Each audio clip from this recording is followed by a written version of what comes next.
আজকে আমি রান্না করছিলাম শিং মাছ দিয়ে আর আলু দিয়া মাংসের মতন ঝোল। তো আজকে কিলাখান রান্নাম পুরো রেসিপি থাকছে আমার এই ব্লগে। তোমরা তো এখানে আমি সুন্দর করিয়া মাছটা ইনতে লইলাম, লওয়ার পরে সুন্দর করিয়া খাটি লাইছে। তো খাটার ভিতরে তোমরা চাও অবশ্যই আমি দিব।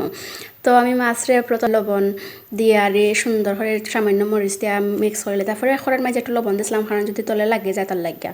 তো আমি মাছটা ইনতে সুন্দর করে ভাজি করে নিলাম, এক এক করে সব মাছ ভাজি করবো। ভাজি করার পরে আমি সব মাছ সুন্দর করে একটা তালার মাঝে লামাইলাম মাথা দিয়া। তো দেখাই আজ আমি হতে একটু কম টানাইছি।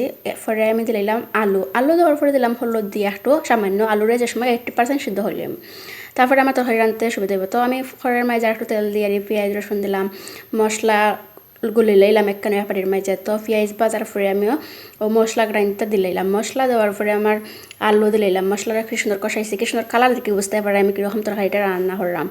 তো ওইখানের মাঝে আমি দিলাইছি আলু দেওয়ার পরে যে সময় আমি দেখো সুন্দর মানে কষানি গেছে, তারপরে আমি লবণ দিলাম, লবণটা তোমরা পরিমাণ মতো দিও, স্বাদ মতন যায়। তারপরে আমি দিলাম হালকা জল দেওয়ার পরে আমার তরকারিটা কিন্তু লাস্টে একবারে আটে দিব, আনলে এটা জলটা টানি লইব।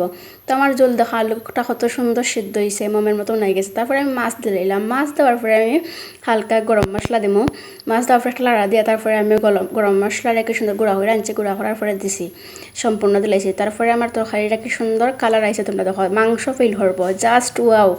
তোমরা ওরকম রান্না খাইও আর আমার কমেন্ট বক্স হইয়া হইও যে কিলাহান হয়েছে। Bye bye, tata.